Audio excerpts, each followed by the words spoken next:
y'all doing? What's happening? It's gonna be about whatever happened to Shaquille O'Neal. You know, it's a powerful African name. You know, I'm big on Shaq as a player, and I still think he's my favorite center. All due respect to Bill Russell, rest in peace, who's a special player, groundbreaker. Wilt Chamberlain, probably like the Babe Ruth, Barry Bonds of basketball in his own category. And Kareem Abdul-Jabbar, you can make the case as the GOAT.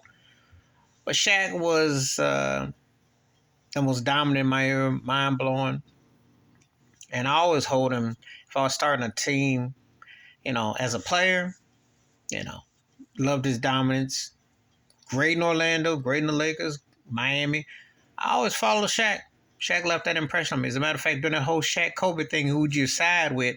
Us Team Shaq as a player because I know that, as much as great as Kobe was, Shaq was the better player. He was the better player from the start their time and until after Shaq got his title in Miami, until he was the better player. And I still think Shaq's a better player than Kobe.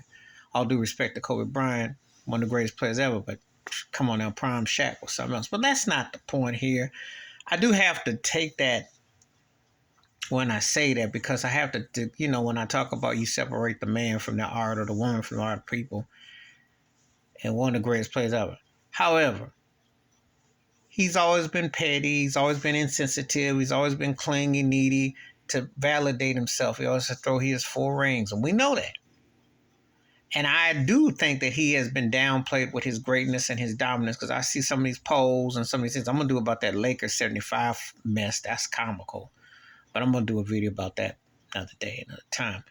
But what I wanted to say is he ain't learned nothing from the loss of Kobe Bryant. They had finally patched their brains up.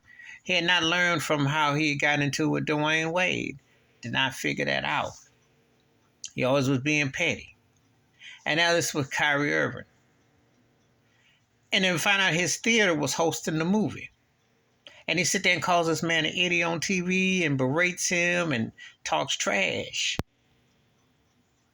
And I ask him, have you sold out that much and taken that much of the oath? Has Charles Barkley sweated you that much to lose your soul? Really? Because, the bottom line is this.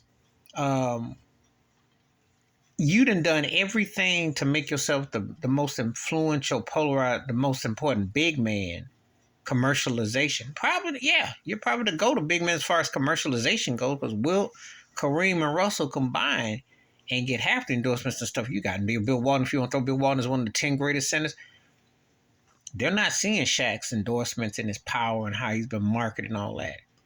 But at what cost? To step and fetch? At what cost have you sold your soul, Shaq? That you put down Kyrie Irving, yet you're running his movie in your theater.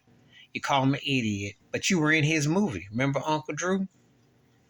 And you got behind Papa Murphy's Pizza. Remember that racist piece of trash who said the N-word and had multiple chances? Because let me tell you something. Kyrie Irving didn't do nothing to get suspended, but that dude who was Papa John's, that turkey was the NFL rep. Remember that dude, that Mexican dude? He was the rep. He was the rep, and he just started black folks at the N-word. When Colin Kaepernick hit, he couldn't hold back. He couldn't help himself. So Shaq comes step and fetch and cleans up, and now he's got that whack pizza. But he's selling. He didn't build him a $500 million empire and bless his soul for a post-NBA career and being Dr. Shaquille O'Neal and entrepreneur and taking care of his family, etc. However, you don't put down a brother, and you fake cop wearing, want to be like Herschel Walker, flash your badge and all this and all that. You still crave the attention.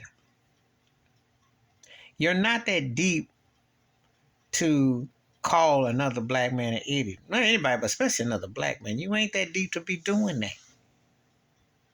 See, because people know your business in these streets and the stuff you did.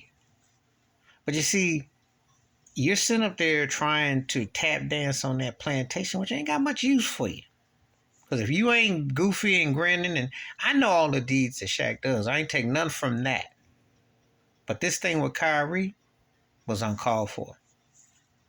I know Charles Barkley sold his soul, and Kenny Jet Smith. I gonna do a video about them, cause them three Stooges, and Jalen Rose, and Tap Dancing Stephen A. Smith, and Shan Sharp, all Reggie Miller, all sold out, sold Kyrie out. But Shaq, this was like the last straw. You did not learn from Kobe, and you did not learn how to be tactful. And you really went too far with this thing with Kyrie. And all you had to do say you sorry, and you didn't. Sat there and you froze. And you're going to stay freezing too. Because when they through with you, you know the plantation ain't got much use for you. Please hit like, subscribe, welcome thoughts and comments, and I do respond. Thank you. Wash your hands, keep your mind clear, watch out for another, and please share this video if you want to. I'm going to remember Shaq as a great player. But this mess with him as an analysis and all that, I'm going to act like it ain't never happened. Because the way he done acted, he sold his soul. I'm out.